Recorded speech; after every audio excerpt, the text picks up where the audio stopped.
Ja, hallo, liebe And with that, hello and welcome, dear colleagues from the various media outlets in Italy and Denmark. I'm calling to you today live here from Ingolstadt, from a highly sought-after cockpit. Because well over half, or almost half, of our customers in Europe are taking seat behind such a cockpit because they want to drive with the strength of the two hearts, i.e. with a combustion engine and with an electric motor on top. Easy to charge and with the full everyday usability of an A7 Sportback. And with that feeling of driving electrically with zero emission locally, that brings us right into the heart of our topic today, because this is the TechTalk-Plug-in Hybrids, and we are happy and delighted to have you here on board with us, because this is one possibility that we can meet and talk to one another in this time of the corona pandemic, to hear from you, to hear your opinion on a given topic.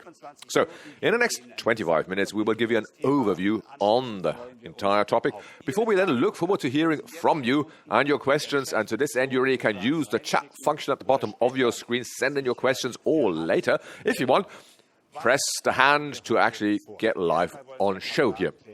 So what have we got in store with you? We'd like to start out with a number of questions. Whether, for example, plug-in hybrid is just a transitional technology. What are the R&D goals we are pursuing here at Audi? But we also would like to take a look at some more controversial topics, like the user profile of these vehicles and their drivers. Then we want to talk about taxation, subsidies and the likes, just as much as we want to take a closer look at consumption and consumption metering. But what's more, we've got a colleague here who knows what their dealers have to do, because he trains the dealers and the showrooms, because he knows what customers expect of plug-in hybrids and what questions they come with into such showrooms. Last but not least, we also take a look into the crystal ball, where we look at what's happening in the way of range, everyday usability and sportiness. Might there even be highly sportive RS models with plug-in hybrid technology on board? So, let's get started. And let's ask ourselves, with my colleague Ralf Feige, what is it that the customers really want from the plug-in hybrids? He comes from the Audi product and sales training. So tell us, what are customers expecting from our plug-in hybrids? Well, to summarize, it's always three terms that keep coming up.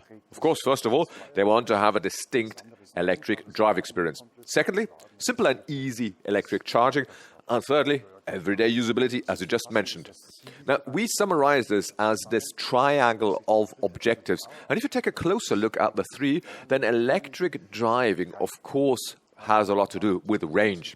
But our customers associate, well, a certain expectation for the battery capacity to have that range, but also that they find intelligent systems on board of the car to support them in their drive as far as possible, purely electrically. This, of course, in combination with good traction, obviously. I mean, you want to have the quattro all-wheel drive because the electric motor gives you so much torque. Then charging is the next item. People want to be easy and swift, whether that's at home or out and about. And, of course, charging shall also be a sustainable aspect. Thirdly, everyday usability. Like with any other Audi, of course, there's expectations on comfort, on dimensions, on the size of the trunk, on loading the car and the likes and loading through, but also the towing capacity.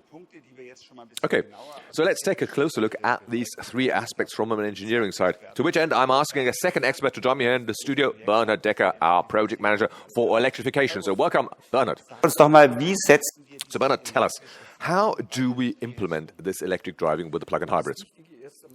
Well, so Bernhard, most importantly, with electric driving, we want to achieve the best possible electric range, of course. And achieve this at the end of the day with a number of factors, but one specific aspect that need not be forgotten is, of course, the size and capacity of the battery. Now, if you take a look at our cars, A6, A7, A8, or Q7 and Q5, we're talking here about energy content anywhere between 14 kilowatt hours all the way up to 17.3 kilowatt hours in a battery. So that is, well, that's a good figure. But the battery by itself is not such a determining factor, but it is the combination of intelligent powertrain management based on the various sensor data and vehicle data, and that management provides us with ideal recuperation so that we can have best possible and long electric drive patterns realized. And with that, of course, also we can minimize energy consumption. All of this is supported by the clean transition between the different operating modes.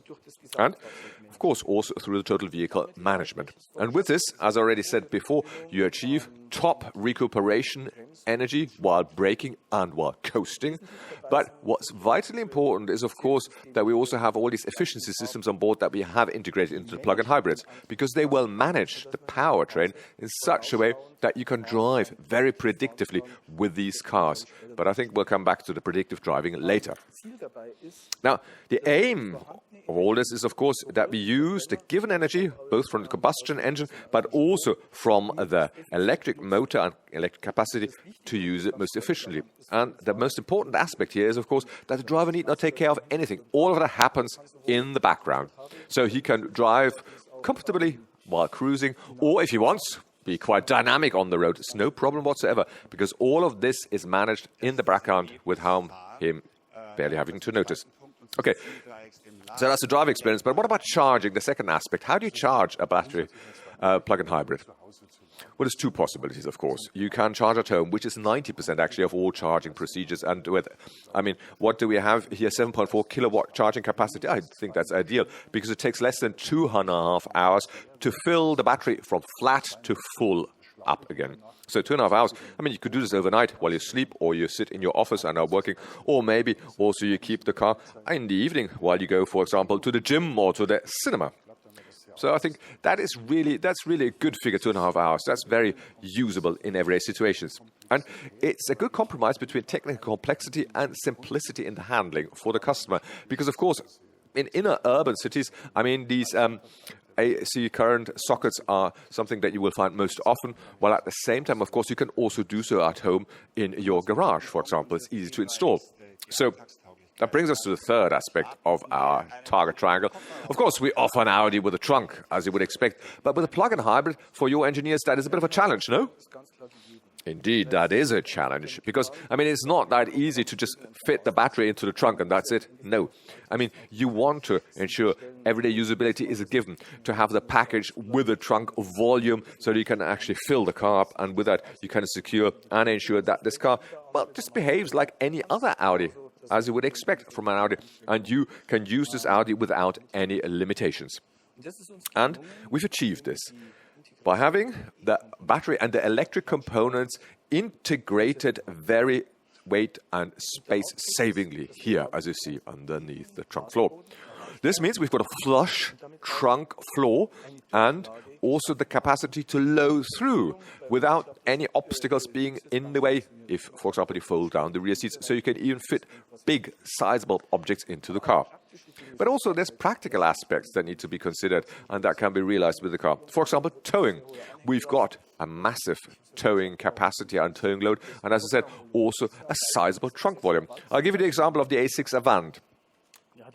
Now, as a plug-in hybrid, it has a trunk volume of 405 liters. Now, you can say, okay, a conventional one has 560 liters trunk volume. But look, the loss here is only happening below the trunk floor. So that's the side storage area that we have. And this is where we've placed the battery. And it's a good compromise that any kind of customer can live with, I think.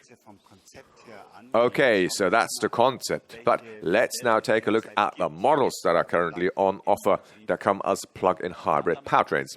So you can see it's the Q5 55 TFSI E, which, of course, E signifying the electrified version. So these cars can be identified by the E. Then the A7 55 TFSI E, that's our sporty, elegant, premium saloon that comes as a plug-in hybrid.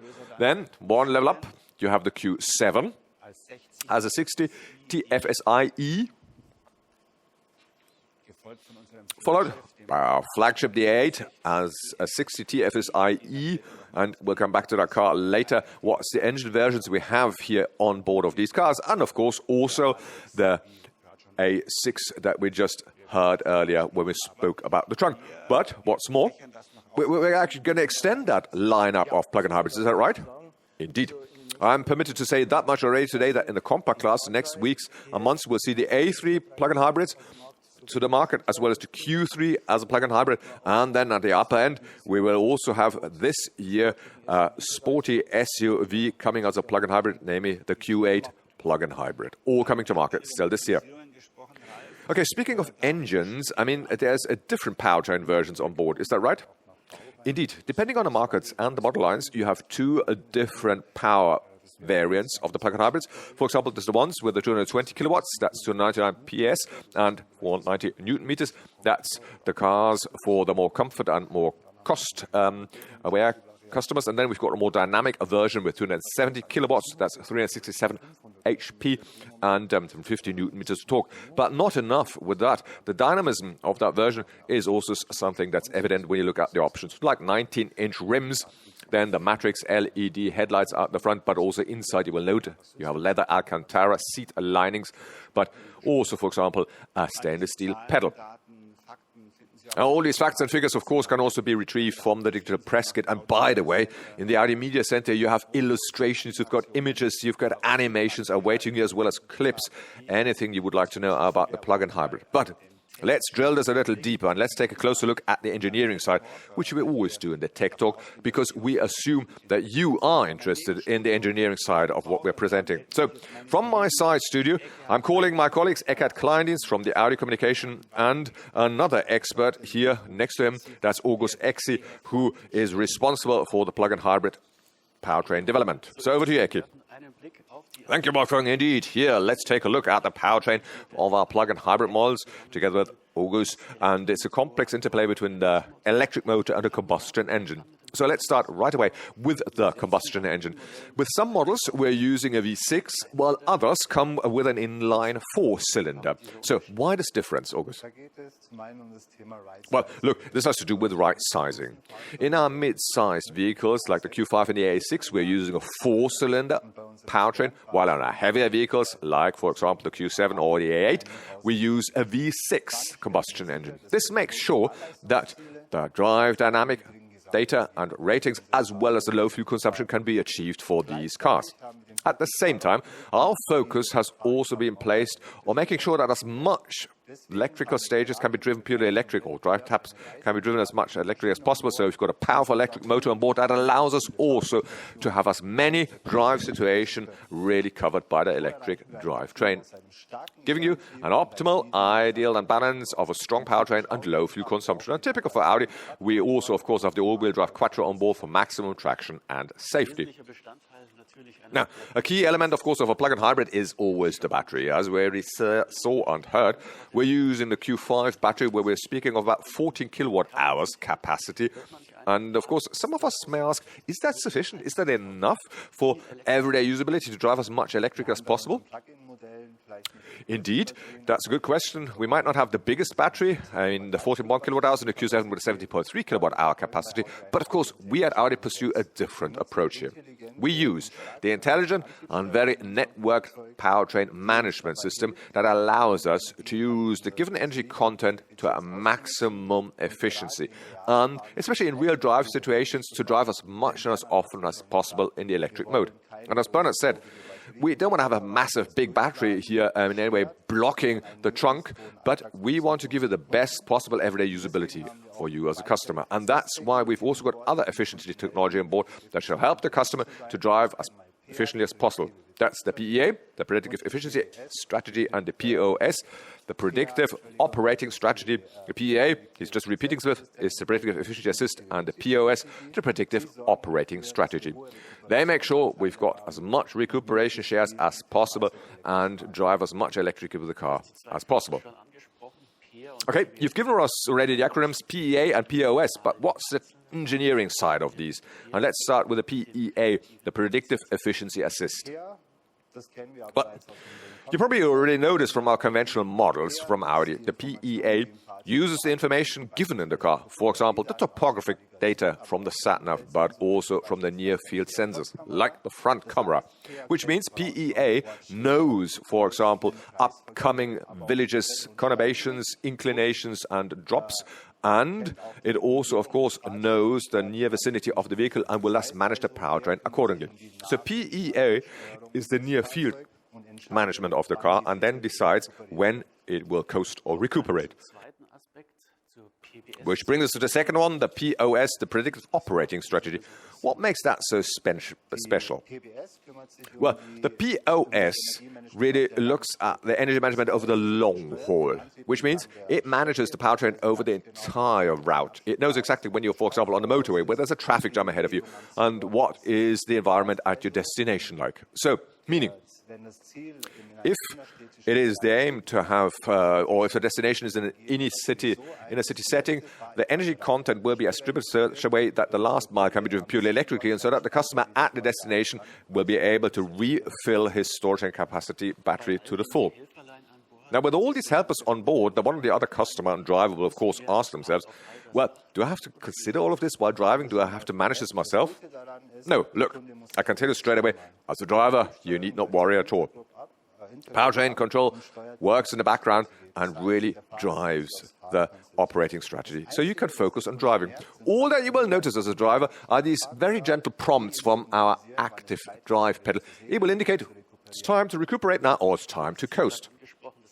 You already mentioned it, the active drive pedal as an efficiency tool. What else do you have on board to make our plug-in hybrids more efficient? Well, for the best electric range and for a swift heating of the cabin, we've got a very extensive thermal management on board. On top of that, with our plug-in hybrids, we can offer, including the Q7, a so-called heat pump. This can use 1 kilowatt of electric power to generate 3 kilowatts of thermal power to heat up, for example, the cabin. It is connected to the cooling circuit of the air conditioning and uses, for example, the dissipating heat from the high voltage components to heat up the cabin. And this makes sure that, especially at extreme temperatures, our plug-in hybrids are particularly efficient and thus very efficiently on the road. Leaves us with one aspect, that's charging, because our vehicles charge with up to 7.4 kilowatts charging capacity. Is that adequate? Is that correct? And is that right for the use case of our customers?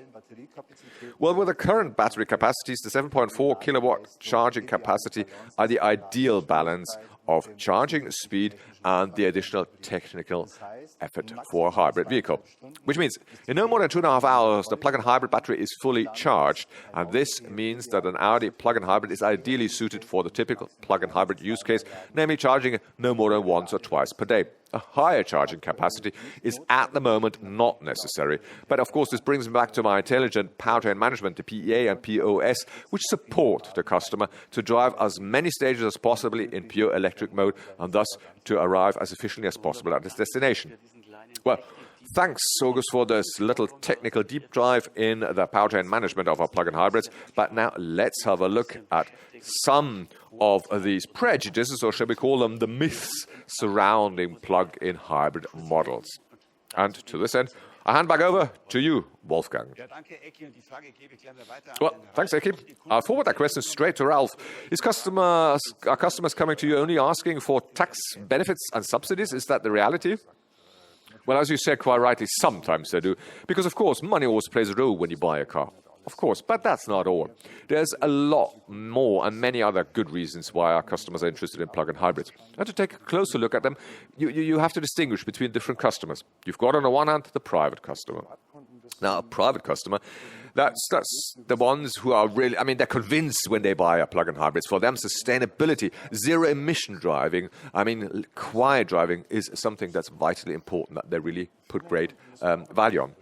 The corporate customers, well, here you have to distinguish between the smaller and the bigger corporations with smaller or bigger fleets. With the smaller fleets, you will find that the decision maker is often also the user of these cars. And here, the motivation is, well, quite similar. But of course, there's other aspects, like, for example, well, the effect that branding such a car has, which for some bigger companies is also quite important. And of course, with large corporations, they also are, well, they are very precise in their calculations and accounting. There's a fleet manager, for example. He will look at the total cost of ownership at the end of the year, and he will say, well, what is my cost of ownership for this car and for this user of the car? And of course, if somebody here is realizing that by inappropriate use of this concept, the fuel consumption is a bit above average, well, he will draw his own consequences. So we've got many key account customers who decide they're saying there's this one group of people, they're predestined. You're giving their use case to drive a plug-in hybrid. For example, your classic headquarter staffer. He drives into headquarters in the morning and takes the car back at home and just commute or goes to the cinema. And here you have to say, if you've got ranges or annual mileages below 30,000, that's ideal for them. But those above 30,000 kilometers, well, then our sales personnel, our consultants out there will say, hey, maybe a diesel is the right car or any other alternative powertrain, like, for example, natural gas-powered cars. The G-Tron models could be a nice alternative. But at the end of the day, it's important that you have a due diligence, have really assessed the need of the client and really meet the needs of that client coming into the showroom and to offer him the best possible solution. So, plug-in hybrids, I know, are really listing a lot of opinion, lots of prejudices, and you read time again, Bernard, to you, these are just cars that are just transition technology. Is this a speculation or is that a reality? Now, for us, this is absolute speculation. It's not a transition technology whatsoever. It's a sensible addition, this powertrain, the plug-in hybrid powertrain, in our entire powertrain portfolio. And it can offer you CO2 neutral mobility. Because, I mean, you can see it, and you heard it already here from my colleagues, with a great share of electric driving or zero emissions driving locally, or as Ralph said, you've got commuters that they go cross-country and then into the city. Well, cross-country, they drive with the combustion engine, but in the cities then with the electric motor. And this is, of course, important because you've got some cities that are considering banning combustion engines. And, of course, due to the emissions, that would be then an ideal alternative. And if you look especially at the last years, how hybrid technology has developed, then you will notice that it's becoming more and more important to have electric range and also electric performance available. And I think here, with that technology, it's everything else but a transition technology. It is really a technology here to stay. When you speak of locally zero-emission driving, I mean, I know that some say electric vehicles, well, they don't really drive with green energy, green power. So what do you tell the customers when they come up with this argument? Well, of course, principally speaking, the share of renewables, for example, in the German energy mix, where we are right now, has developed massively over the last years.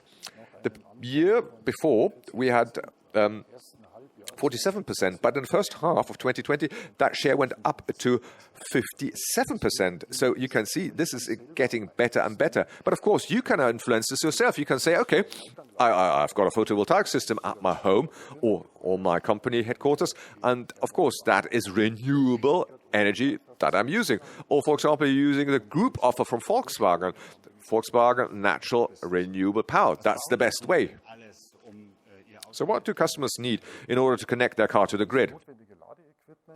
Well, they need, of course, the necessary charging equipment, which is, of course, already given with the car, both at home or at the public infrastructure, charging infrastructure. And if you charge at home, where about 90% of all the charging sequences are taking place, of course, sometimes people ask, what do I have to do? What do I have to fit at home to my garage to make this possible so that it's an ideal match? I mean, of course, ideal meaning the 7.4 kilowatt charging capacity. Well, we can offer you on the Audi homepage a so-called mobility check, where you just, with a few mouse clicks, can inform yourself what's needed, and you get a good overview how your current situation will help you. And if need be, you can also have and ask for a so-called home check, which means we will support you in assessing your needs or your situation. For example, an electric engineer or technician comes to your home, looks at what you have, will make a recommendation and maybe even, well, apply and make the installation because he's got a little material in his suitcase to do so at quick and easy notice. Well, journalists keep noticing time and again that the consumption of plug-in hybrids in reality is higher than what is specified in the sales brochure. Now, why is that? And how do you actually meter a plug-in hybrid in its fuel consumption? Well, basically speaking, says Bernard, compared with many other powertrain versions, the plug-in hybrid can have a very varying consumption because it depends, first of all, on the concept. You've got, of course, two concepts together, the combustion engine and the electric motor, which can, I mean, work either together or single, each one by themselves, and therefore they're also very much dependent on the customer profile, how he uses the car. But having said so, how do we meter this? Well, it's actually metered the same as any conventional car is metered according to the WLTP cycle. And here, I mean, it's quite simple.